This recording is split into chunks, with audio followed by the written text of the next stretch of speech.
Welcome to the Plume and Page. Today's story is Around the World in 80 Days by Jules Verne. Chapter 3, in which a conversation takes place which seems likely to cost Phileas Fogg dearly. Phileas Fogg, having shut the door of his house at 11:30, and having put his right foot before his left 575 times, and his left foot before his right 576 times, reached the Reform Club, an imposing edifice in Pall Mall, which could not have cost less than 3 millions. He repaired at once to the dining-room, the 9 windows of which opened upon a tasteful garden, where the trees were already gilded with an autumn colouring, and took his place at the habitual table, the cover of which had already been laid for him. His breakfast consisted of a side dish, a broiled fish with reading sauce, a scarlet slice of roast beef garnished with mushrooms, a rhubarb and gooseberry tart, and a morsel of Cheshire cheese. The whole being washed down with several cups of tea, for which the Reform is famous.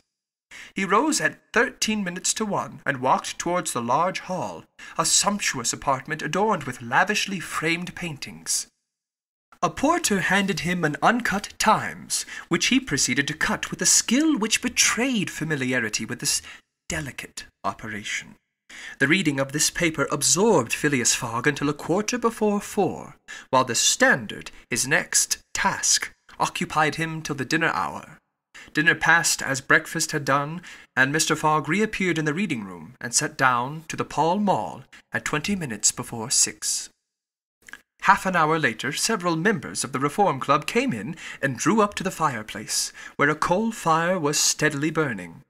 They were Mr. Fogg's unusual partners at whist, Andrew Stuart, an engineer, John Sullivan, and Samuel Falletin, bankers, Thomas Flanagan, a brewer, and Gaultier Ralph, one of the directors of the Bank of England, all rich and highly respectable persons, even in a club which comprises the princes of English trade and finance.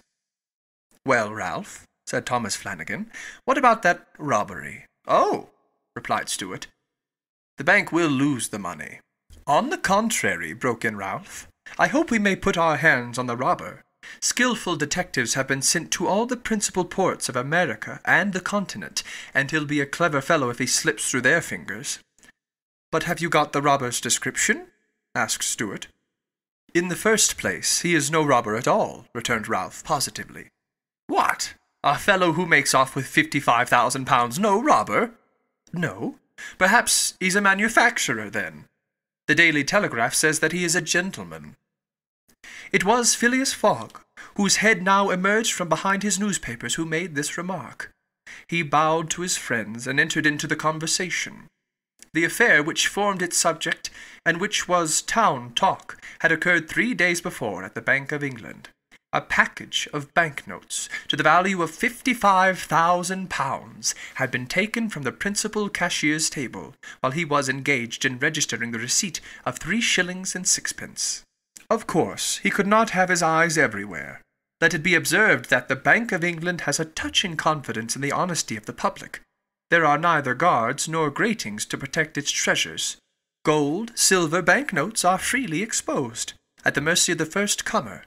A keen observer of English custom relates that, being in one of the rooms of the bank one day, he had the curiosity to examine a gold ingot weighing some 7 or 8 pounds. He took it up, scrutinized it, passed it to his neighbour, he to the next man, and so on until the ingot, going from hand to hand, was transferred to the end of a dark entry. Nor did it return to its place for half an hour. Meanwhile, the cashier had not so much as raised his head, but in the present instance things had not gone so smoothly. The package of notes not being found when 5 o'clock sounded from the ponderous clock in the drawing-room, the amount was passed to the account of profit and loss.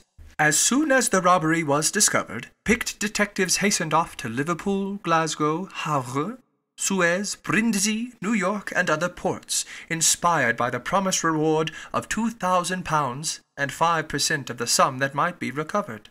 Detectives were also charged with narrowly watching those who arrived at or left London by rail, and a judicial examination was at once entered upon. There were real grounds for supposing, as the Daily Telegraph said, that the thief did not belong to a professional band. On the day of the robbery, a well-dressed gentleman of polished manners, and with a well-to-do air, had been observed going to and fro in the paying room where the crime was committed. A description of him was easily procured and sent to the detectives, and some hopeful spirits, of whom Ralph was one, did not despair of his apprehension. The papers and clubs were full of the affair, and everywhere people were discussing the probabilities of a successful pursuit. The Reform Club was especially agitated, several of its members being bank officials. Ralph would not concede that the work of the detectives was likely to be in vain, for he thought that the prize offered would greatly stimulate their zeal and activity. But Stewart was far from sharing this confidence, and, as they placed themselves at the whist table, they continued to argue the matter. Stewart and Flanagan played together, while Phileas Fogg had Falletin for his partner. As the game proceeded, the conversation ceased, excepting between the rubbers, when it revived again. "I maintain," said Stewart, "that the chances are in favour of the thief, who must be a shrewd fellow." "Well, but where can he fly to?" asked Ralph. "No country is safe for him." "Pshaw! Where could he go, then?" "Oh, I don't know that. The world is big enough." "It was once," said Phileas Fogg in a low tone. "Cut, sir," he added, handing the cards to Thomas Flanagan. The discussion fell during the rubber, after which Stewart took up its thread. "What do you mean by once? Has the world grown smaller?" "Certainly," returned Ralph. "I agree with Mr. Fogg. The world has grown smaller, since a man can now go round it 10 times more quickly than 100 years ago, and that is why the search for this thief will be more likely to succeed. And also why the thief can get away more easily." "Be so good as to play, Mr. Stewart," said Phileas Fogg. But the incredulous Stewart was not convinced, and when the hand was finished, he said eagerly, "You have a strange way, Ralph, of proving that the world has grown smaller." "So? Because you can go round it in 3 months." "In 80 days," interrupted Phileas Fogg. "That is true, gentlemen," added John Sullivan. "Only 80 days now that the section between Rothal and Allahabad on the great Indian Peninsula Railway has been opened. Here is the estimate made by the Daily Telegraph. From London to Suez via Mont-Cenis and Brindisi by rail and steamboats, 7 days. From Suez to Bombay by steamer, 13 days. From Bombay to Calcutta by rail, 3 days. From Calcutta to Hong Kong by steamer, 13 days. From Hong Kong to Yokohama, Japan, by steamer, 6 days. From Yokohama to San Francisco by steamer, 22 days. From San Francisco to New York by rail, 7 days. From New York to London by steamer and rail, 9 days. Total, 80 days. "Yes, in 80 days, exclaimed Stewart, who in his excitement made a false deal. "But that doesn't take into account bad weather, contrary winds, shipwrecks, railway accidents, and so on." "All included," returned Phileas Fogg, continuing to play despite the discussion. "But suppose the Hindus or Indians pull up the rails," replied Stewart. "Suppose they stop the trains, pillage the luggage vans, and scalp the passengers." "All included," calmly retorted Fogg, adding, as he threw down the cards, 2 trumps. Stewart, whose turn it was to deal, gathered them up and went on.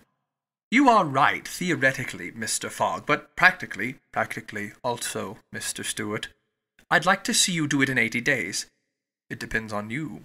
Shall we go?" "Heaven preserve me, but I would wager 4,000 pounds that such a journey made under these conditions is impossible." "Quite possible, on the contrary," returned Mr. Fogg. "Well, make it, then." "The journey round the world in 80 days? "Yes." "I should like nothing better." "When?" "At once.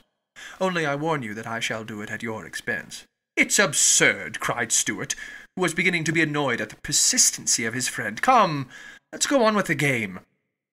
"Deal over again, then," said Phileas Fogg. "There's a false deal." Stewart took up the pack with a feverish hand. Then he suddenly put them down again. "Well, Mr. Fogg," said he, "it shall be so. I will wager the 4,000 on it." "Calm yourself, my dear Stewart," said Falletin. "It's only a joke." "When I say I'll wager," returned Stewart, "I mean it." "All right. said Mr. Fogg, and, turning to the others, he continued, "I have a deposit of 20,000 at Barings, which I will willingly risk upon it." £20,000! cried Sullivan. £20,000, which you would lose by a single accidental delay. "The unforeseen does not exist," quietly replied Phileas Fogg. "But, Mr. Fogg, 80 days are only the estimate of the least possible time at which the journey can be made. A well-used minimum suffices for everything. But in order not to exceed it, you must jump mathematically from the trains upon the steamers, and from the steamers upon the trains again. I will jump mathematically." "You are joking." "A true Englishman doesn't joke when he is talking about so serious a thing as a wager," replied Phileas Fogg solemnly. "I will bet £20,000 against anyone who wishes that I will make the tour of the world in 80 days or less, in 1920 hours or 115,200 minutes. Do you accept?" "We accept," replied Messrs. Stewart, Falletin, Sullivan, Flanagan, and Ralph, after consulting each other. "Good," said Mr. Fogg. "The train leaves for Dover at 9:15. I will take it." "This very evening?" asked Stewart. "This very evening," replied Phileas Fogg. He took out and consulted a pocket almanac, and added, "As today is Wednesday, the 2nd of October, I shall be due in London, in this very room of the Reform Club on Saturday the 21st of December, at 9:15 p.m., or else the £20,000, now deposited in my name at Barings, will belong to you, in fact and in right, gentlemen. Here is a cheque for the amount." A memorandum of the wager was at once drawn up and signed by the 6 parties, during which Phileas Fogg preserved a stoical composure. He certainly did not bet to win, and had only staked the £20,000, half his fortune, because he foresaw that he might have to expend the other half to carry out this difficult, not to say unattainable, project.